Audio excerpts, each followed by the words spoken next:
Okay, here's a question from Scott, and basically I think we're talking about terminology, or at least I hope we're talking about terminology, and it's probably a fairly easy fix.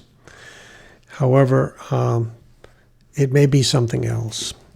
Scott talks about the fact that his project that he's working on, which I presume is probably a rather lengthy one because he has 50 plus clips on his timeline, or at least imported into his project. And he talks about stabilization. He says that every time he turns on his computer, it is stabilizing the videos. So we're going to have to analyze that a little bit, because I think maybe he might be using the wrong terminology.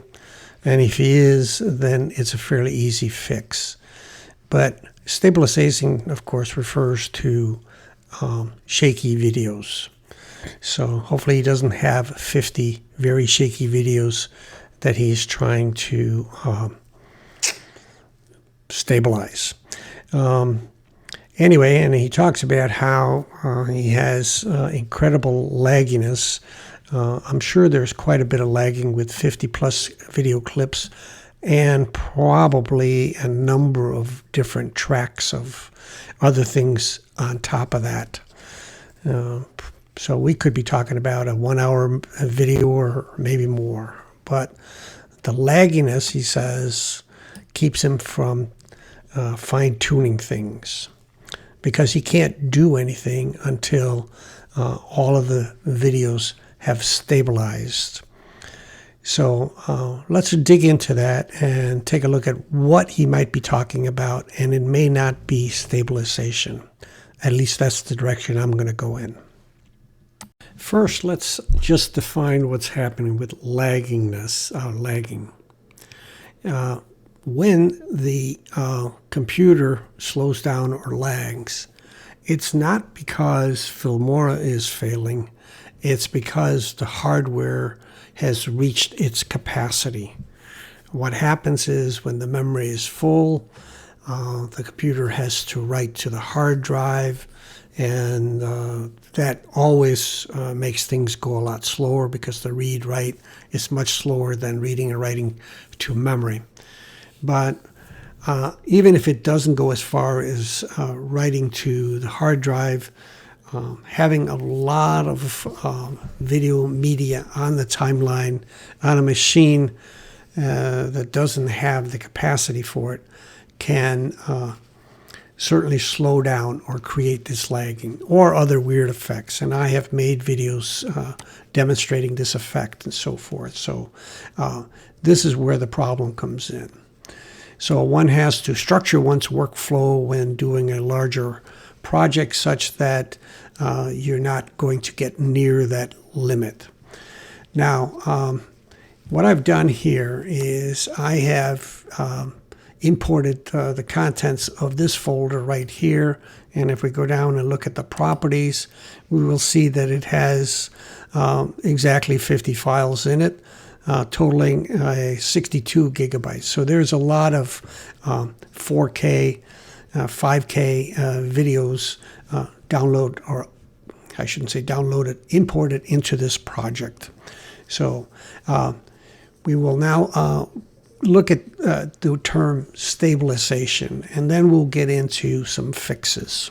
I don't have any really shaky videos here because this is all taken inside of a car, but we can take here. I'm going to take just a short clip here, 43 seconds, and put it on the timeline. And we'll go ahead and go with the full power of the 4K project here. So it's we're taxing the machine as much as we can. When we talk about stabilization, we're talking about stabilization is something that's used to stabilize the video, not planar tracking. Let's get off of that for a second. Stabilization right here is stabilization. And what it does, it reads each video, or each video that you choose to stabilize, and it processes. Now, if that's what he's talking about, then I'm way off base as to what I think his problem is. I don't believe he means stabilization, but perhaps he does. Perhaps he means that all of the videos were very shaky and whatever, and people were bumping into each other when this video was be taken, and he's trying to stabilize the actual image. And yes, it does take a long time.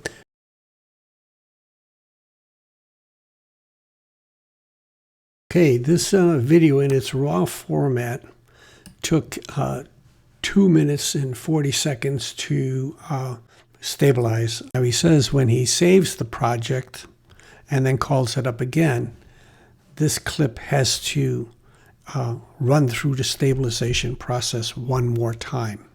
So let's just do a save, and we'll save the project and we'll call it stabilize. And now I will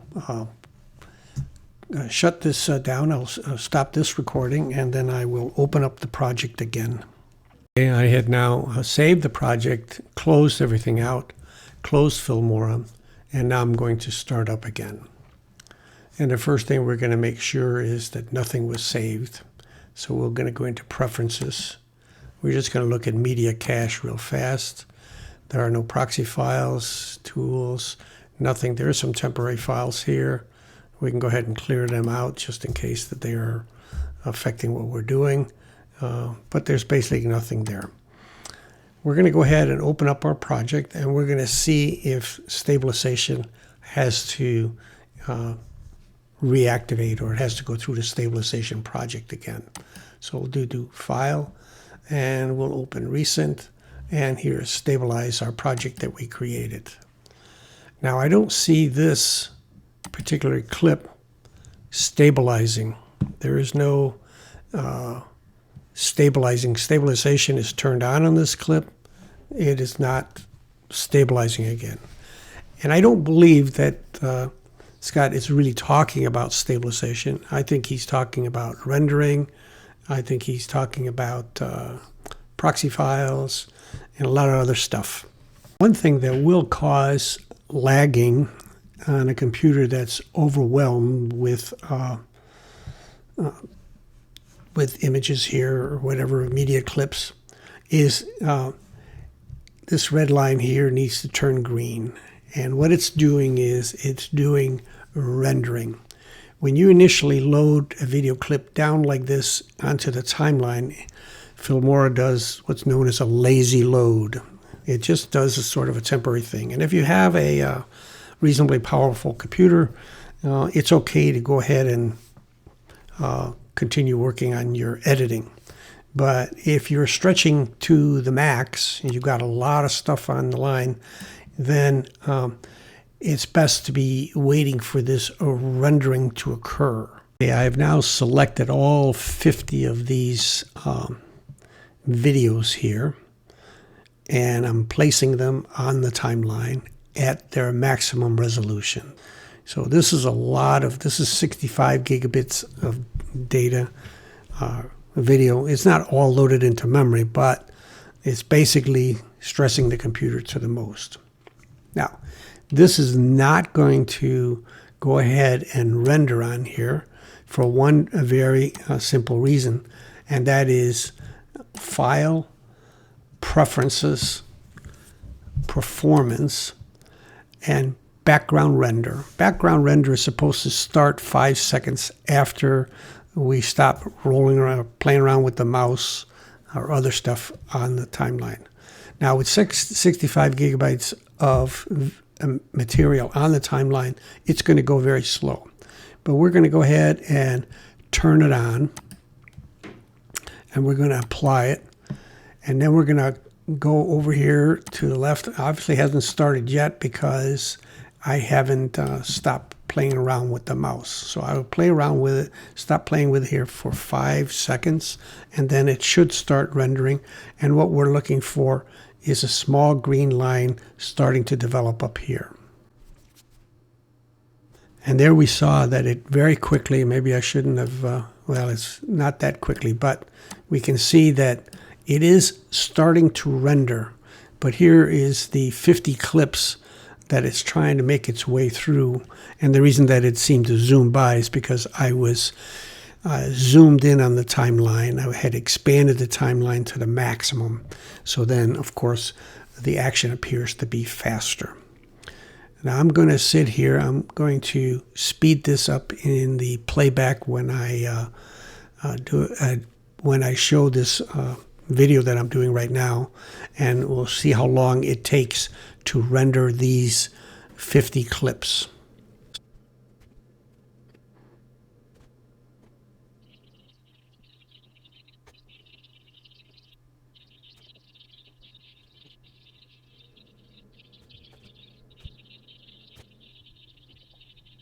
Okay, so the playback here, I sped it up significantly, but it basically took 29 minutes to render all of these 50 clips on the timeline, the 60 gigabytes of data. So you can see that, yes, that will take some time.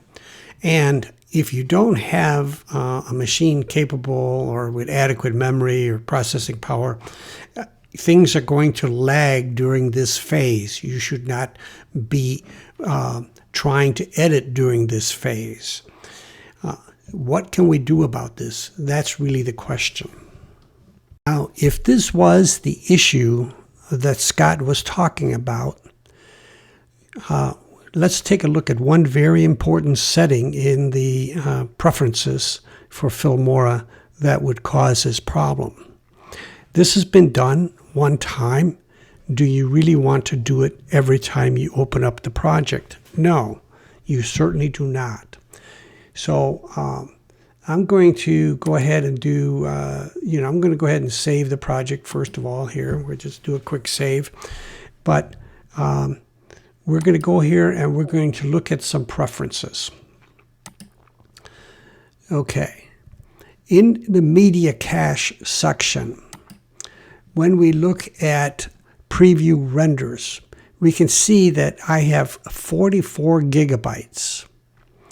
And that's quite a bit of data that's been stored in preview renders, so that the next time I open up this project, if I have to go through that again, that's going to take quite some time. If this setting is turned on, automatically delete render files when the project is closed. Boom, that 44 gigabytes is going to get wiped out, and it would have to be recreated the next time we open up the project. So let's go ahead and leave it on there. We're not going to clear it out. We're going to just leave the automatic deletion on. This should delete this so that when we open up the project again, it's going to have to re-render. So let's go ahead and apply that setting. And now we will go ahead and close the project, and then we will reopen the project. So that, in essence, has closed this project. Now let's open it up again, and let's see what happens. And we just go into Open Recents, and here we go. And we can see, voila, everything is gone. And now we would have to go through that same half-hour process of recreating it. We would be struggling with the lagging and so forth. So what could we have done?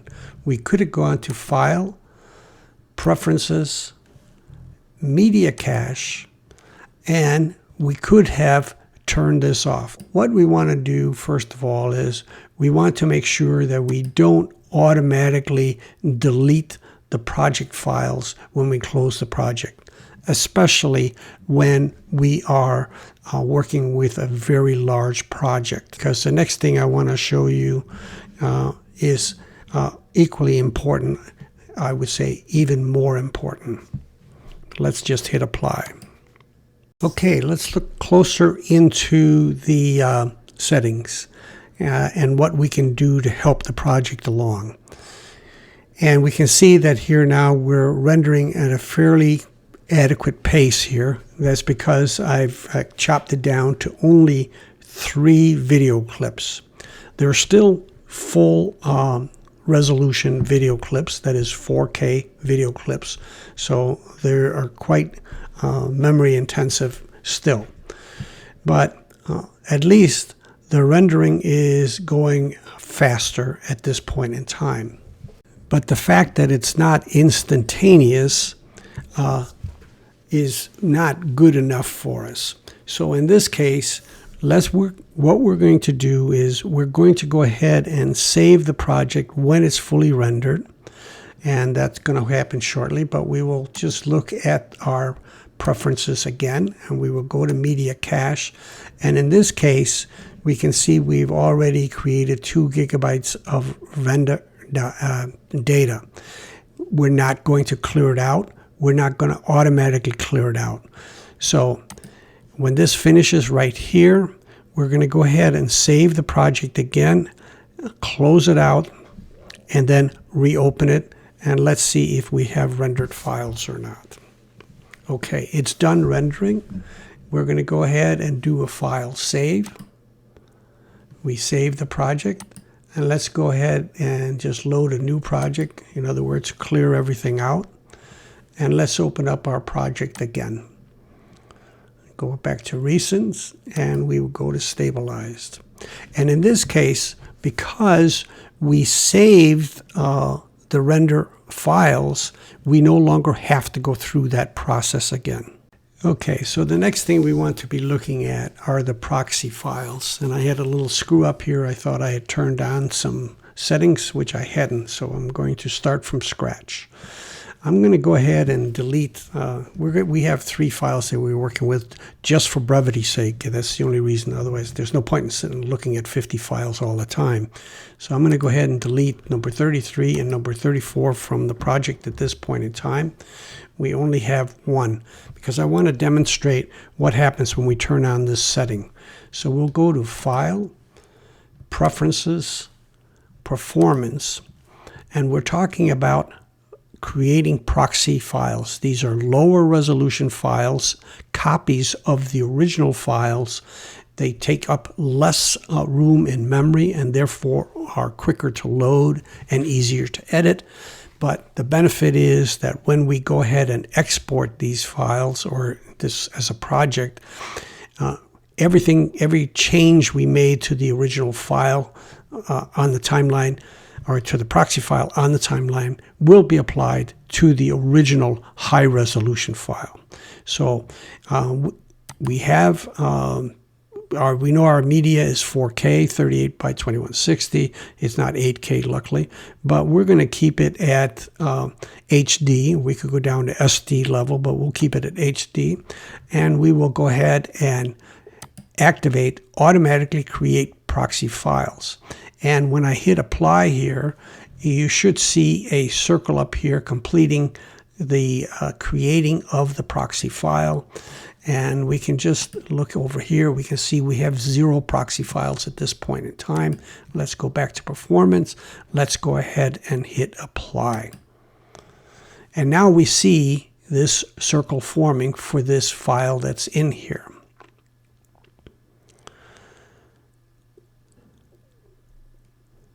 We now have a low resolution copy of the original file loaded into memory here. And what we're going to do is we're going to go ahead and save the project. But let's look at the preference settings again, just like we did with the rendering in the media cache. And I'm going to go ahead and automatically delete the proxy file when the project is closed. And guess what? The next time you open up this project, this is going to have to render again. So we're going to hit apply, and then we're going to go ahead and do file, and we're going to open up a new project. We did a save. And now when we come back and we open up this project again, file, open, stabilized, and we go to, we see that the proxy file doesn't exist. Let's go ahead and take a look at preferences. And yes, automatically create them. There is no proxy file created so far. we're going to turn this off because we lost our proxy file, and we don't want to do this. When working on a big project, we want to make sure that we don't clear out our proxy files until the project is done. We're going to activate these, do the background render, and automatically create a proxy file. Okay, I'm not sure why we're not getting that one recreated, but not so important, because the next step, what I want to show you is when we import additional files. In this case, let's import number 33 and number 34 again, and open them up. As we bring them in, we can see that the proxy file is being created. And so the important thing here is do not let the proxy files get deleted every time you close the project. You don't want to have to recreate them. And it's going to do these one at a time up here. So you definitely don't want to have to do that. We finished number 33. Now we're going to finish number 34. 34 is longer. It's a 5-minute clip. This was only a 1-minute clip. So it's going to take a bit longer. So this is the next important step. Let's just recap. Let's make sure that we have rendering set on. Let's make sure that in the media cache we don't delete the renders. Let's make sure that we're creating proxy files, and let's make sure we don't delete the proxy files when we close the project. Now we can see as this is creating the proxy file, this one is just starting to render down here. And all of this stuff we don't want to have to deal with a second time, so we don't want to delete the renders, and we don't want to delete the proxy files. And we now have a proxy file here. I would assume we probably also have a proxy file there, and we will just confirm in our preferences, media cache, yes, we have some proxy files. Now these are fairly large files to begin with, but you can see they have been reduced to a fairly small set of files. So anyway, we have taken 2 important steps, but not the most important step in making our project. There's 2 more steps that we're going to take in order to make a large project smooth and quick to work with. This was the number 1 complaint that Scott had in his post, is that these things had to be recreated each time that he opened up the project. But these aren't the only things, nor are they even the most important things you can do to have a better experience editing a long project. Let's talk about the next step. Okay, probably the most important step that you can do when working with a large project, and you know you're going to encounter resource limitations in your computer. That is to don't import stuff you're not going to use. So let's take an example here. Here is a 5-minute clip, and let's say we only want to use 10 seconds of it.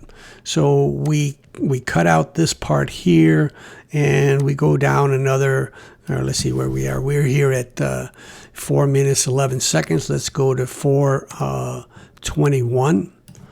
And we'll just type 21 there, and that's 10 seconds worth. Okay, so we delete this part here, and we delete this part here, and we just have 10 seconds left. Wow, did we clear up a lot of memory? Well, let's go ahead and do a save. And let's go ahead and start a new project.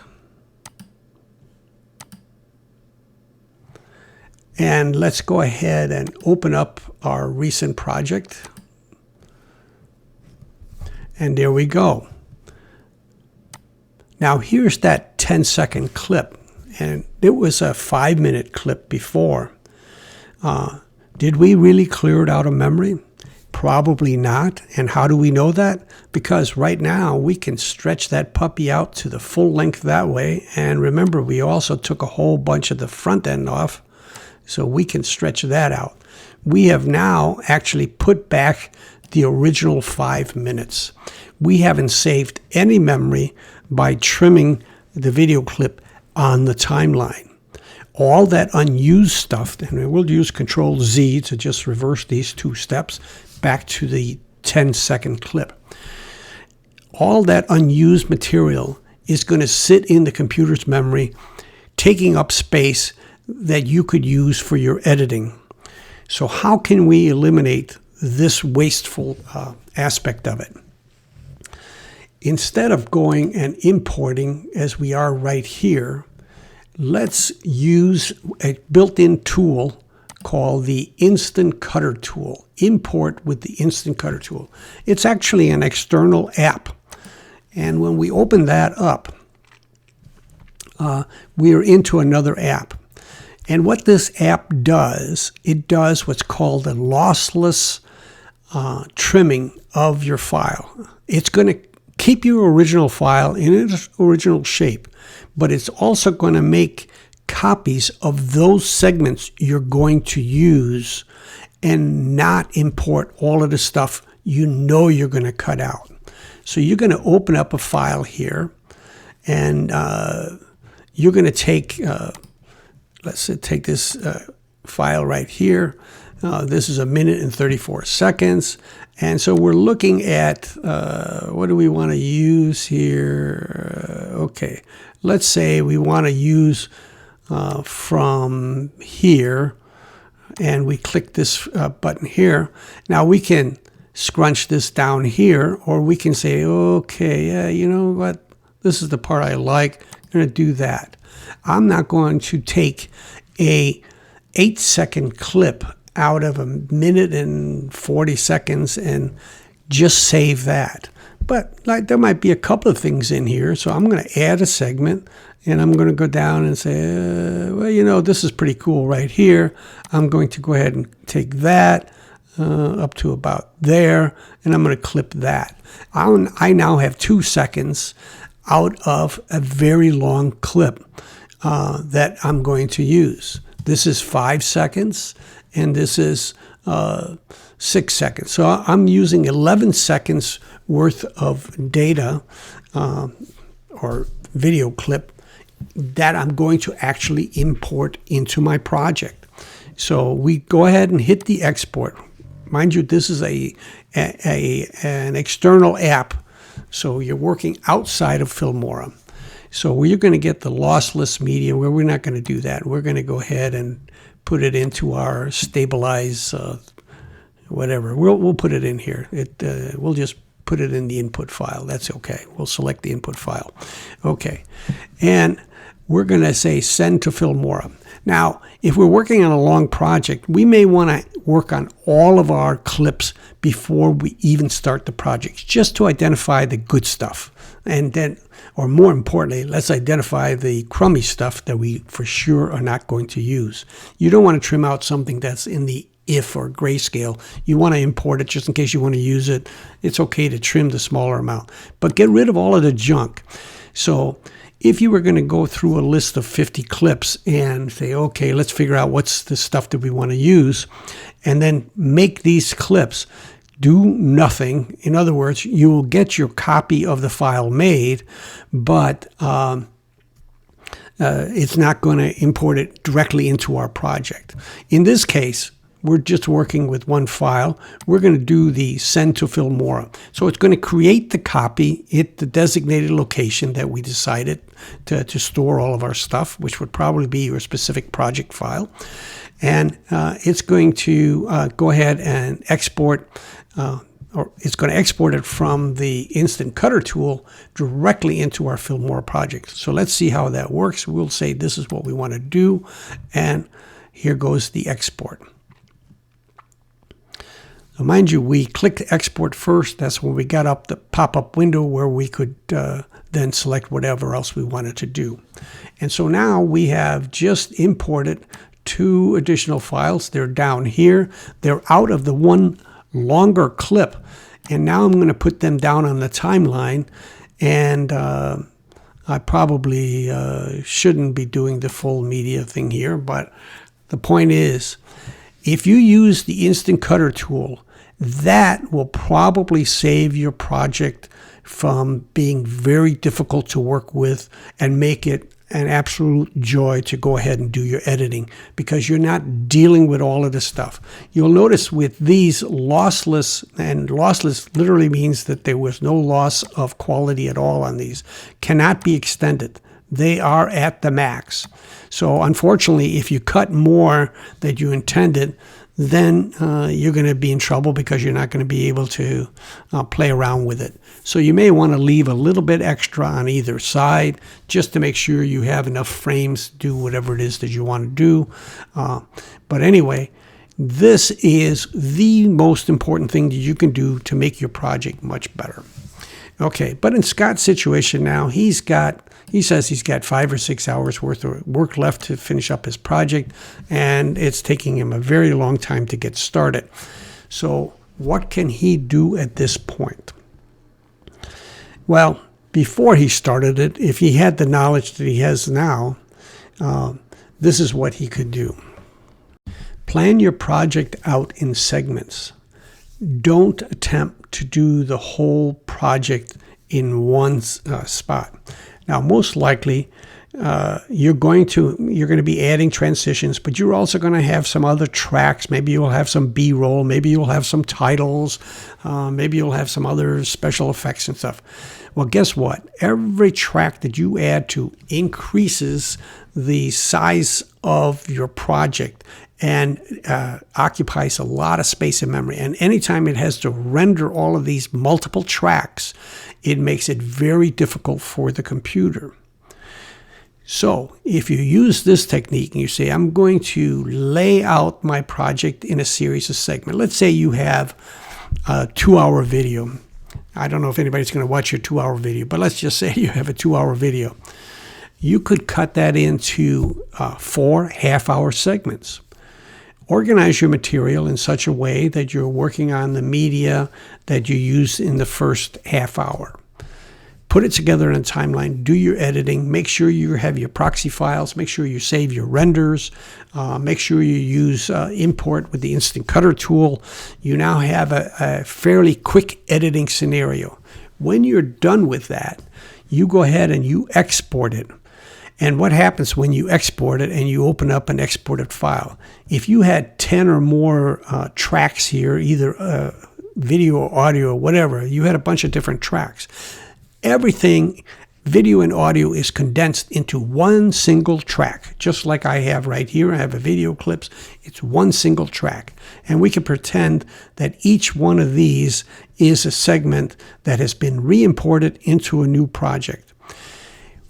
If you have a 2-hour project where you're loading up just the segments on a single track, it's not going to take very long for it to render on the line here. Most likely you wouldn't have to do it anyway. You're just going to have to put in a few transitions, maybe do a little extra work on it. Basically, it's going to be very smooth to export a 2-hour video in just minutes at a high resolution, by the way. So that is the last bit of advice that I would give you, and that is to, if you know you have a big project, work on it in segments. But oops, Scott's got a big project already on the timeline. How can he deal with that? I think this video is getting a little bit long, so I'll leave a link to a video in the description of this video that shows you how to create segments out of your long project. You can take an existing project, you can export parts of it, and those would be your individual segments. And then you could work on those individual segments, and then when you're done with them, export each one of the segments and then combine them into a larger project. Yes, it is possible to salvage a large project that, if you leave all of the information in there, the 50 clips or so forth, it may not even export. It may actually stall or crash on you when trying to export all that used and unused data. Obviously, you're not exporting the unused data, but it's sitting there occupying memory that you need in order for you to complete your export. You can export segments of your project and put them together. So that's a way to salvage. I will leave a link to that description, to that video in the description of this video.